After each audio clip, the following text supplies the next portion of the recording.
I am Alexandra Alex Chen, 33 years old, and I have a secret that would make my entire hometown lose their minds.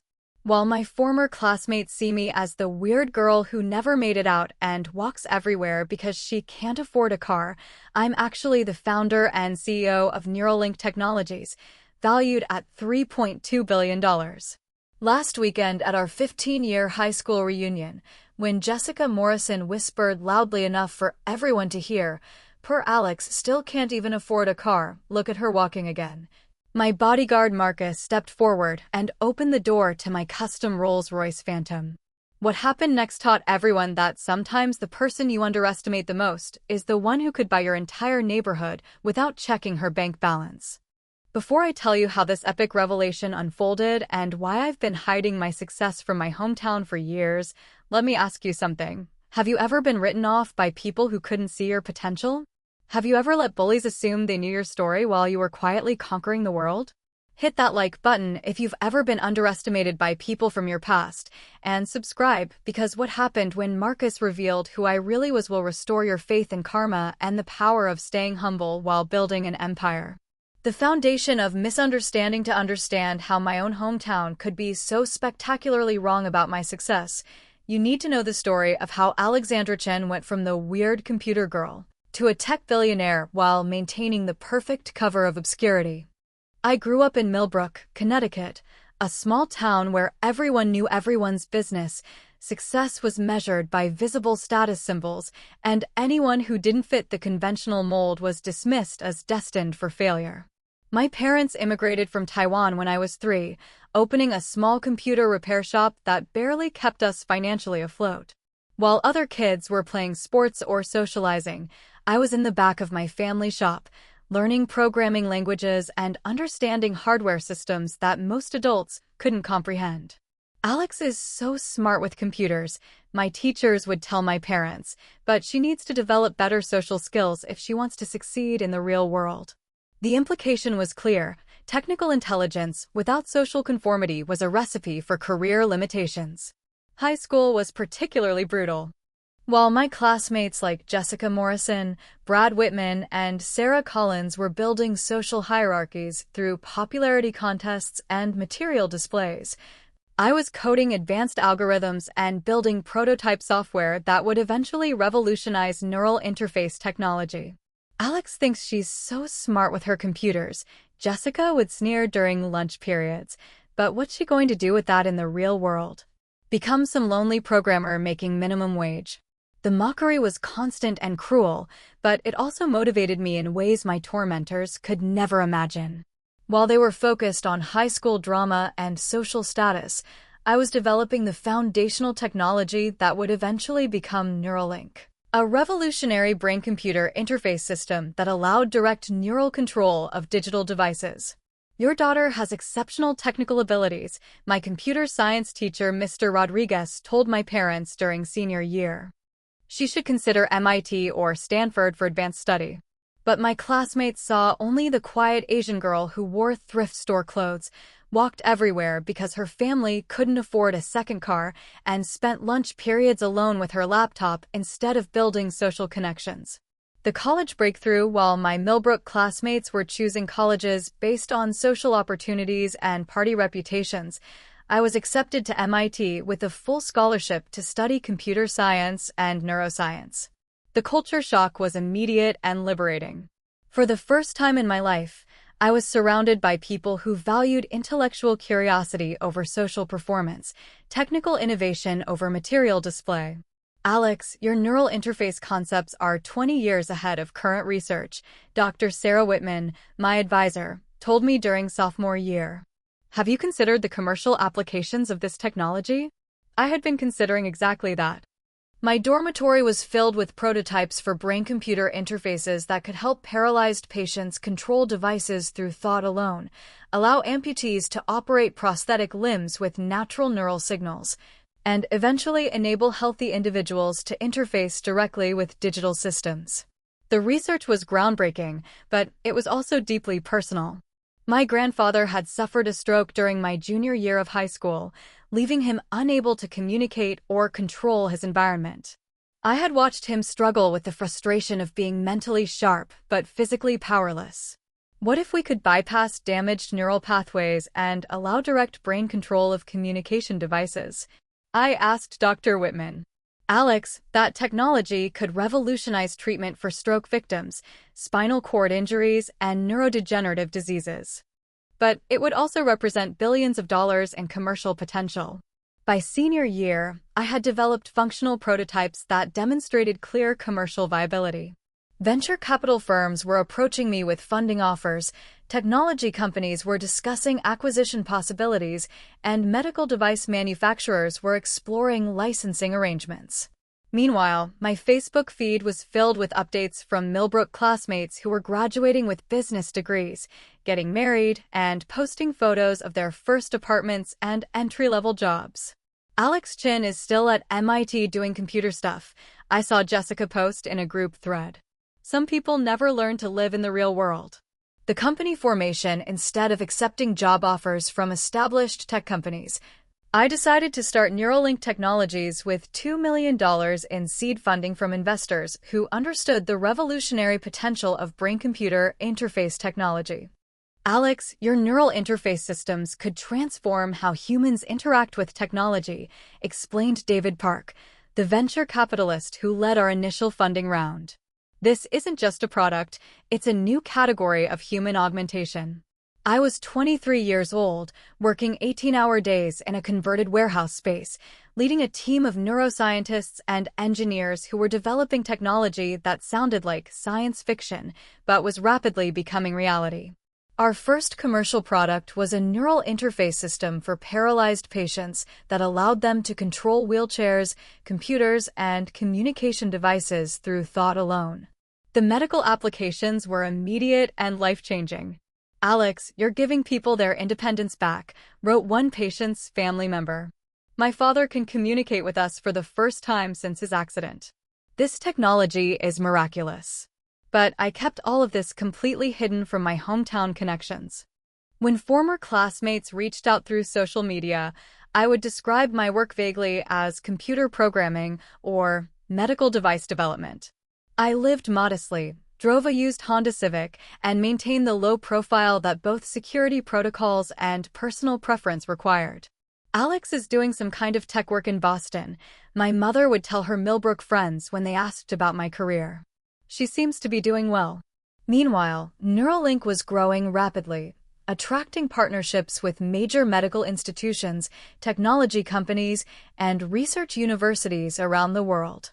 The security transition by year 5, Neuralink Technologies had expanded into consumer applications that went far beyond medical devices. Our neural interfaces could control smartphones, computers, and smart home systems through thought alone, representing the next evolution of human-computer interaction. Alex, your company is valued at over $500 million, my CFO informed me during a board meeting. You're approaching the threshold where personal security becomes a serious consideration. She was right. High-net-worth individuals, particularly those in cutting-edge technology fields, faced kidnapping threats, corporate espionage attempts, and personal safety risks that required professional protection services. I recommend hiring Blackstone Security, suggested board member Patricia Williams. They specialize in protecting tech executives and handle everything from personal protection to residential security. That's how I met Marcus Rodriguez, a former Marine Force recon operator who had transitioned into executive protection after serving 3 tours in Afghanistan. Ms. Chin, my job is to keep you safe while allowing you to maintain the lifestyle and work schedule you prefer, Marcus explained during our initial consultation. That means adapting security protocols to your specific needs and preferences. Marcus understood that I valued privacy, preferred walking for both exercise and environmental reasons, and needed flexibility for the unpredictable schedule that came with running a rapidly growing technology company. We'll establish security protocols that protect you without making your protection obvious to casual observers, he explained. Most people will assume I'm a business associate or friend rather than personal security. The arrangement was perfect. Marcus could maintain visual contact while allowing me the independence I preferred, coordinate with local authorities when necessary, and respond to threats without drawing attention to my actual wealth or status. The billionaire milestone last year. Neuralink Technologies reached a valuation of $3.2 billion after successfully launching our consumer neural interface products and establishing partnerships with every major technology company in the world. Alex, you're officially a billionaire, my investment advisor announced during our quarterly review. Your equity stake in Neuralink represents approximately $1.8 billion, and your diversified investments bring your total net worth to $2.1 billion. The milestone was surreal. I was 32 years old, commanding a technology empire that employed over 800 people worldwide, but still walking through my Boston neighborhood for coffee each morning with Marcus, maintaining discreet security at a comfortable distance. My lifestyle remained deliberately modest, not because I couldn't afford luxury, but because privacy and security were more valuable than material displays. I lived in a renovated brownstone that looked unremarkable from the outside, but contained sophisticated security systems, encrypted communication networks, and direct connections to law enforcement agencies. My transportation varied depending on security assessments. Sometimes I walked with Marcus nearby, sometimes we used an armored sedan with tinted windows, and for high-risk situations, I had access to helicopters and private jets that could provide immediate extraction if necessary. Alex, your security profile requires constant adaptation, Marcus explained. The threats you face as a billionaire tech CEO are completely different from what average people experience. But to anyone watching casually, including former classmates who might see me around Boston, I appeared to be just another professional who preferred walking to driving and happened to have a friend who stayed close by. Chapter 6. The Reunion Invitation. The invitation to Millbrook High School's 15-year reunion arrived with the kind of cheerful nostalgia that made me want to immediately delete it from my email. Come celebrate with the class of 2009. Join us for a weekend of reconnecting, reminiscing, and catching up on everyone's achievements. The prospect of spending a weekend with people who had tormented me throughout high school was initially unappealing, but curiosity eventually won over caution. What do you think, Marcus? I asked during one of our morning walks.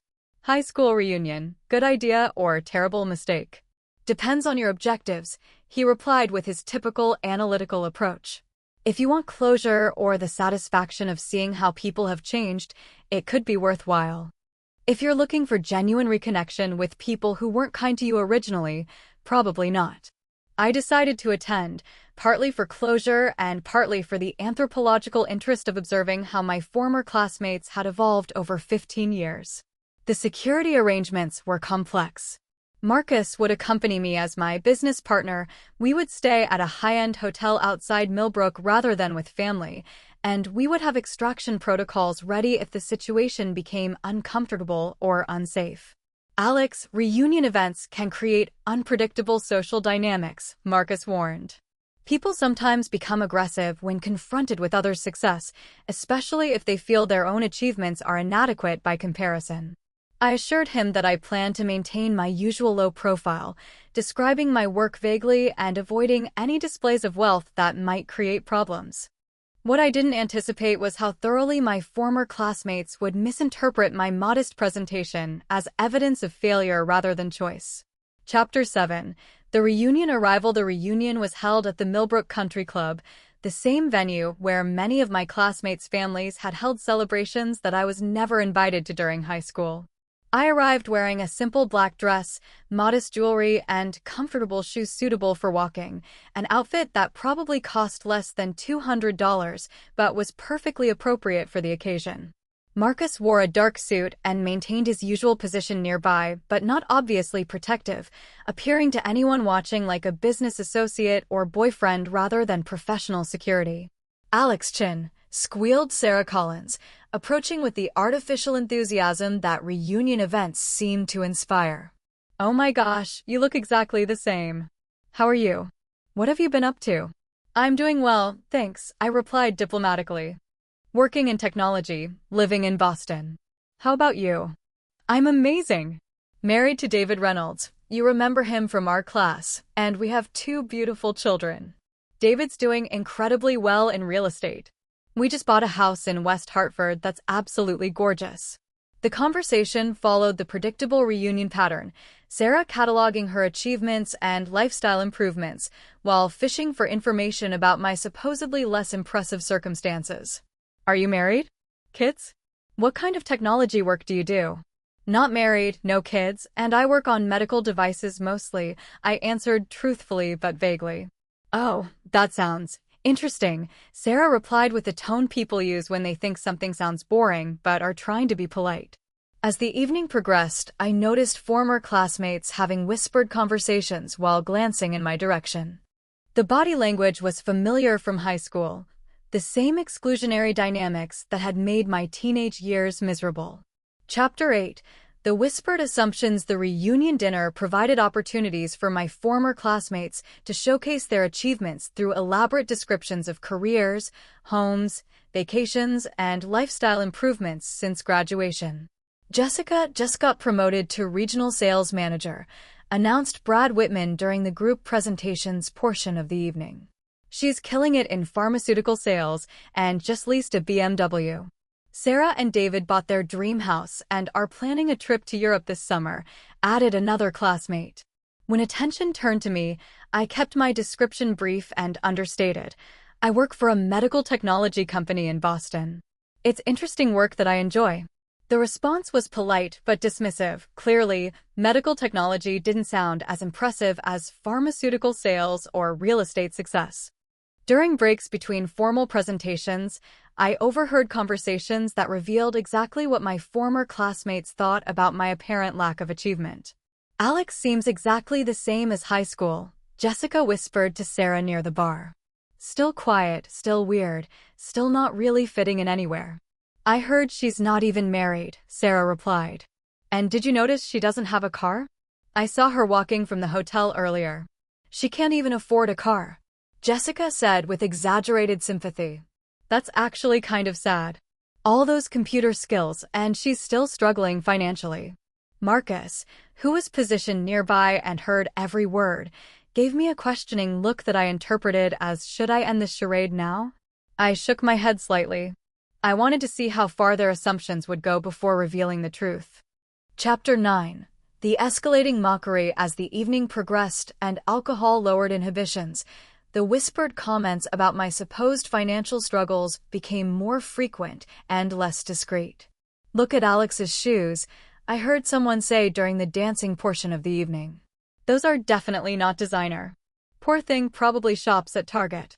And that dress, it's cute, but you can tell it's not expensive, added another voice. The irony was overwhelming. They were analyzing my clothing and accessories for signs of financial limitation while I was worth more than all of them combined would earn in their entire lifetimes. Alex always was the smart one, but book smarts don't always translate to real-world success, observed Brad during a conversation I was clearly meant to overhear. Some people are just better suited for academic environments than practical business applications, agreed Jessica with false wisdom. Marcus was becoming visibly tense as he monitored these conversations. His job was to protect me from threats, and he was starting to interpret the escalating mockery as a form of psychological harassment that warranted intervention. Alex, these people are being deliberately cruel, he murmured during a quiet moment. Do you want to leave? Not yet, I replied. I want to see how this plays out. What I didn't expect was for the cruelty to escalate to public humiliation. Chapter 10. The public confrontation. During the final hour of the reunion, Jessica Morrison decided to make her opinions about my circumstances a public spectacle. Everyone, can I have your attention for a moment? She announced, tapping her wine glass to get the room's focus. I just want to say how wonderful it is that we can all come together like this, regardless of how our lives have turned out. The comment was clearly directed at me, and everyone in the room understood the implication. Some of us have been blessed with successful careers and beautiful families, Jessica continued, and others are still finding their way. But that's what makes us a community, supporting each other through all of life's challenges. The condescension was breathtaking, but she wasn't finished. Alex Chin, for example, is still pursuing her passion for computers, even though it hasn't led to traditional markers of success. She's staying true to herself, and that's admirable in its own way. The room was now completely focused on me, with expressions ranging from pity to curiosity about how I would respond to this public humiliation. It's inspiring to see someone who doesn't measure success by material possessions, Jessica concluded. Alex walked here tonight because she doesn't need a fancy car to feel good about herself. The applause that followed was the kind of patronizing response people give when they think they're being supportive of someone less fortunate. I looked at Marcus, who was clearly waiting for permission to end this humiliating spectacle. Now, he asked quietly. Now, I confirmed. Chapter 11. The revelation. Marcus stepped forward with the professional bearing that immediately commanded attention from everyone in the room. Ladies and gentlemen, he said in the clear, authoritative voice that had been trained through military service and executive protection experience, I think there's been some misunderstanding about Ms. Chen's circumstances. The room fell silent as everyone tried to understand who this serious man was and why he was interrupting Jessica's speech. My name is Marcus Rodriguez, and I provide personal security services for Ms. Chen, he continued, reaching into his jacket pocket to produce his credentials. Personal security? Brad repeated with confusion. Why would Alex need security? Ms. Chen requires protection because she's the founder and CEO of Neuralink Technologies, a company valued at $3.2 billion, Marcus explained calmly. Her personal net worth exceeds $2 billion, making her one of the youngest female billionaires in technology. The silence that followed was so complete I could hear the air conditioning system running in the country club's ceiling. That's impossible, Jessica whispered. Alex can't even afford a car. Ms. Chen chooses to walk for exercise and environmental reasons, Marcus replied. Her transportation options include a custom Rolls-Royce Phantom, an armored Mercedes sedan, and helicopter access when security conditions require it. Every face in the room was staring at me with expressions of shock, disbelief, and dawning humiliation as they realized how spectacularly wrong their assumptions had been.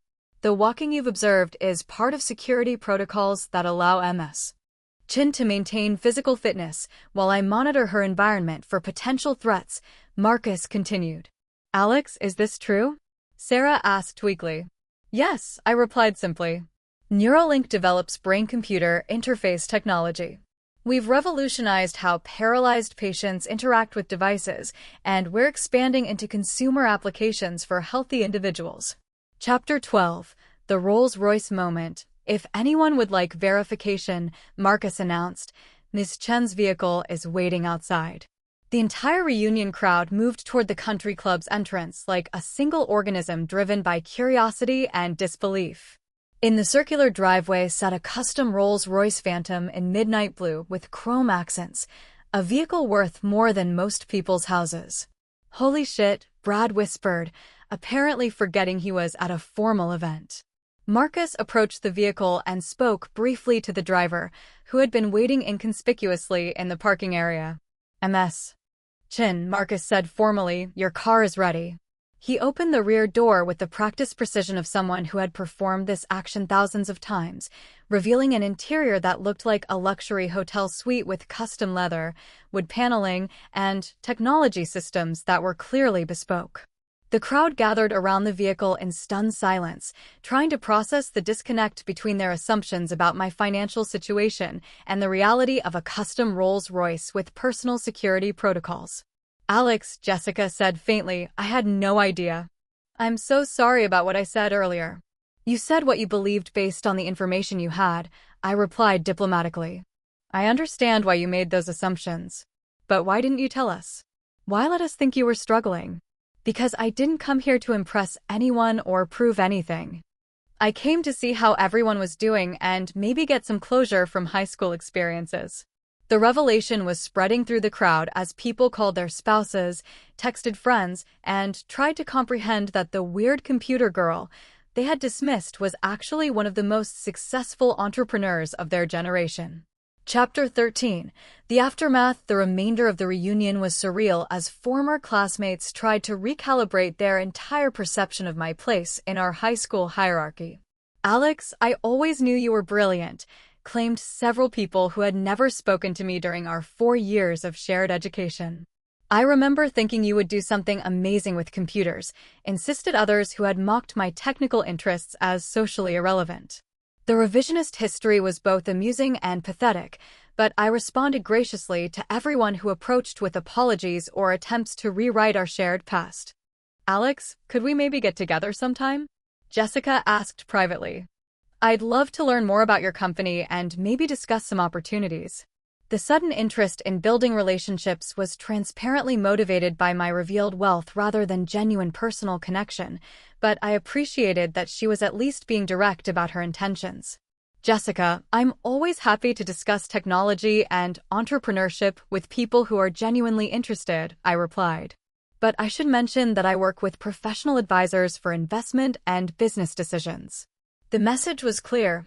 I was willing to have friendly conversations, but not interested in mixing personal relationships with financial opportunities.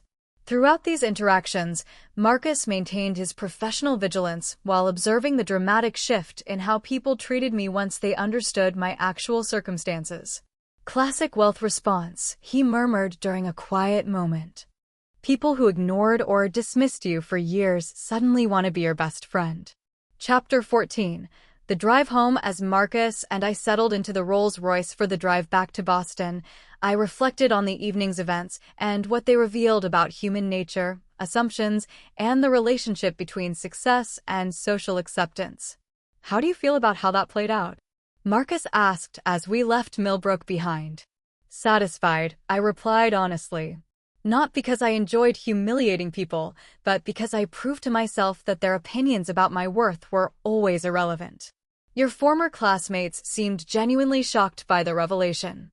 They were shocked because they equated visible consumption with success and assumed that modest living meant financial limitation. The conversation helped me process the complex emotions that came with revealing a secret I had maintained for over a decade. Marcus, do you think I was wrong to let them believe I was struggling? You weren't obligated to correct their assumptions, he replied. Your financial situation is private information that you can share or withhold as you choose. But their mockery was based on misunderstanding my circumstances. Their mockery was based on their values and character, not your circumstances. Wealthy or poor, their behavior tonight revealed who they really are as people. The insight was valuable and helped me understand that the reunion had been worthwhile not for changing relationships with former classmates, but for confirming that I had chosen the right path by prioritizing substance over appearance, achievement over recognition. Chapter 15. The social media explosion. Within hours of the reunion, social media was buzzing with posts about the Alex Chin revelation as former classmates shared their shock about discovering a billionaire in their midst. OMG, you guys, Alex Chin from our class is a billionaire tech founder, posted Sarah. I literally had no idea. Mind blown. Alex Chin rolled up to reunion in a Rolls-Royce with a bodyguard, wrote Brad. Plot twist of the century. Always knew she was smart, but damn. The posts were a mixture of genuine amazement, social climbing attempts, and thinly veiled requests for connection that might lead to business opportunities. Alex, if you see this, would love to catch up more and hear about your company, commented multiple classmates who had never shown interest in my work or well-being. My own social media remained deliberately minimal, a few professional posts about Neuralink's technology achievements and charitable initiatives, but nothing personal that revealed lifestyle details or wealth indicators. Alex, your former classmates are certainly making up for lost time in terms of showing interest in your life, Marcus observed as we reviewed the online response. It's human nature, I replied. People are attracted to success and want to associate with achievement, even if they previously dismissed the person who achieved it. The social media attention also attracted interest from technology publications and business media who were curious about the secret billionaire angle of my story. Dr. Chin, Forbes would like to discuss featuring you in their annual list of youngest billionaires, my publicist informed me. The reunion story has generated significant interest in your personal background. I declined most media requests, preferring to maintain the privacy that had served me well throughout my career building. Chapter 16. The long-term impact. 6 months after the reunion, the relationships with my former classmates have settled into a new normal that reflects the changed dynamics of our relative circumstances. Some genuine friendships have developed with people who were interested in my work and achievements for intellectual rather than financial reasons. Alex, your neural interface technology is fascinating, wrote my former lab partner Katie, who became a physician. I'd love to discuss potential medical applications for my patients. These conversations were rewarding because they focused on the substance of my work rather than the wealth it had generated. Other classmates maintained transparent interest in business opportunities, networking possibilities, or social connections that might benefit their own careers. Alex, my husband's company is looking for technology consultants, messaged Jessica several times. Would you be interested in discussing potential partnerships? I developed standard responses that were polite but clear about maintaining boundaries between personal relationships and professional opportunities.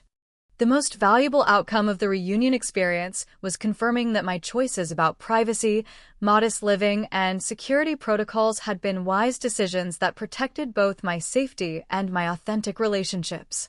Alex, you handled that entire situation with remarkable grace, Marcus told me recently.